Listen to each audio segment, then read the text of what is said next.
Good evening, मैं हूं doctor Mohit Saraogi and I am the director of Iris IVF centre Saraogi hospital. आज का जो टॉपिक है वो ये है कि what are the additional treatments that can be done in IVF so as to improve our success rates और इम्प्रूव आवर आउटकम।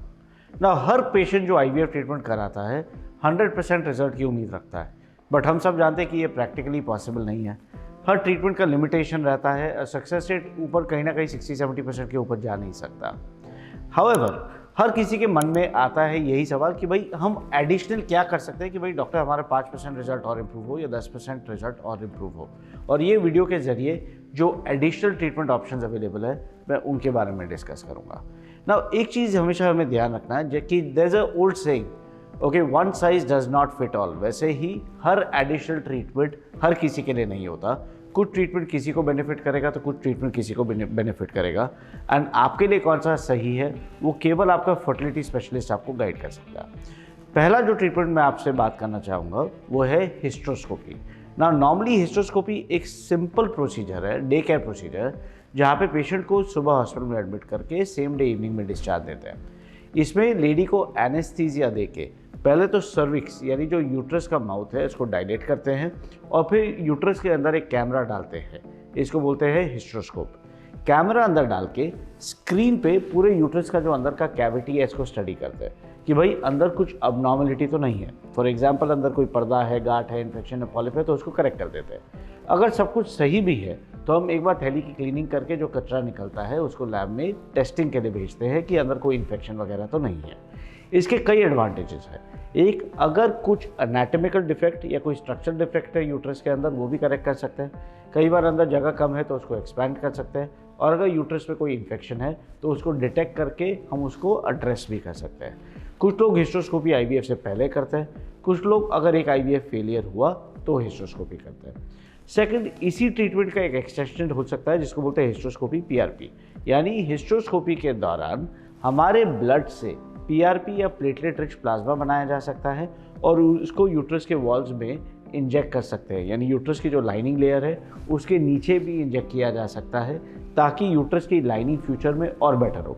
जब हम पीआरपी यूट्रस में इंजेक्ट करते हैं तो यूट्रस की जो ओवरऑल वैस्कुलरिटी है, ब्लड सप्लाई है, ये इम्प्रूव होती है। ये अगर इम्प्रूव हुई तो आगे जाके यूट्रस की लाइनिंग इम्प्रूव होती है और ये पर्टिकुलरली थिन एंडोमेट्रियम केसेस में बेनिफिशियल रहता है।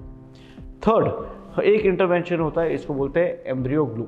यानी साइंटिफिकली एक सोल्यूशन अवेलेबल होता है जिसका नाम है एम्ब्रियो ग्लू, यानी ये बच्चे के फेविकॉल की तरह होता है। इसमें कुछ सब्सटेंसेस ऐसे होते हैं जो स्टिकी होते हैं और ये यूट्रस के लाइनिंग पे एम्ब्रियो को चिपकने में हेल्प करते हैं। तो कई बार हम एम्ब्रियो को ये ग्लू में डिप करके फिर यूट्रस पर डालते हैं ताकि initial attachment of embryos better हो। फिर एक इंटरवेंशन होता है जिसको बोलते हैं इंट्रालिपिड। इंट्रालिपिड एक आईवी एमल्शन सोल्यूशन है जो आईवी लाइन के जरिए चढ़ाया जाता है एम्ब्रियो ट्रांसफर के दिन। यानी जैसे ग्लूकोज या सलाइन चढ़ता है वैसे ये बॉटल चढ़ती है। ये मेडिसिन की खासियत ये है कि ये बॉडी की जो इम्यूनिटी है, हमारी खुद में जो इम्यूनिटी है, इसको हमारे बेबी पे अटैक करने से रोकता है। ना हम हर किसी पे इम्यूनिटी होती है, इम्यूनिटी का काम है हमारी रक्षा करना। किस चीज़ से? सर्दी, जुकाम, बैक्टीरिया, वायरस, फंगस से। बट कभी कभी ये हमारी इम्यूनिटी ही हमारे एम्ब्रियो का दुश्मन बन के उस पर अटैक कर सकती है और ये कभी कभी मिसकैरेज या फेलियर का कारण होता है। तो ताकि इसके चांसेस कम हो, ये इंट्रालिपिड करके मेडिसिन भी दिया जा सकता है। देन एक कॉन्सेप्ट होता है laser hatching of embryos. Now अगर आप समझेंगे कि एम्ब्रियो जब हम यूट्रस में डालते हैं तो इवेंचुअली ये एम्ब्रियो एक शेल के बाहर निकल के फिर जाके यूट्रस के वॉल पे अटैच होते हैं। बट किसी किसी पेशेंट में ये जो शेल है, आउटर वॉल है, बहुत ज़्यादा थिक होता है एंड ईजिली एम्ब्रियो उसके बाहर एस्केप नहीं कर पाता और ये फेलियर का कारण बन सकता है। तो कभी कभी अगर माइक्रोस्कोप पे देखते हैं हम कि यूट्रस का जो एम्ब्रियो का जो शेल है ज़रूरत से ज़्यादा थिक है तो हम उसको लेज़र के सहायता से थोड़ा सा पतला कर देते हैं ताकि एम्ब्रियो ईजिली हैच आउट हो सके, अटैचमेंट बेटर हो सके, इम्प्लांटेशन बेटर हो सके। एंड देन लास्ट एक कॉन्सेप्ट होता है जिसको बोलते हैं ओवेरियन रिजुविनेशन। यानी ये उन पेशेंट्स के लिए एलिजिबल है जिनका AMH कम है या एग की क्वालिटी या क्वांटिटी कम है। इसमें हम अपने ब्लड के जरिए पीआरपी निकाल सकते हैं एंड वो पीआरपी ओवरी में इंजेक्ट कर सकते हैं। ये या तो सोनोग्राफी के सहायता से कर सकते हैं, यानी सोनोग्राफी से हम नीडल वजाइना के जरिए ओवरी में डाल के उसमें इंजेक्ट कर सकते हैं, या सेकंड लैप्रोस्कोपिकली कर सकते हैं, यानी नाभि से एक छोटा सा इंसिजन लेके कैमरा डाल के ओवरी को पकड़ के ओवरी के सरफेस में ये इंजेक्ट कर सकते हैं। इससे ओवरी का ओवरऑल ब्लड सप्लाई इंप्रूव होता है, एग की क्वालिटी और एग की क्वांटिटी में भी इम्प्रूवमेंट आता है। एंड ये पुअर रिस्पॉन्डर केसेज या लो AMH केसेज में कई बार बेनिफिशियल रहता है।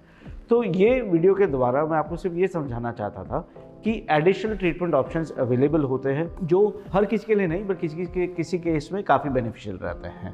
एंड आप अपने फर्टिलिटी स्पेशलिस्ट के साथ इन टॉपिक्स या इन ट्रीटमेंट्स के बारे में डिस्कस ज़रूर कर सकते हैं। एंड अगर आप इसके लिए एलिजिबल है तो इसको अवेल ज़रूर कर सकते हैं।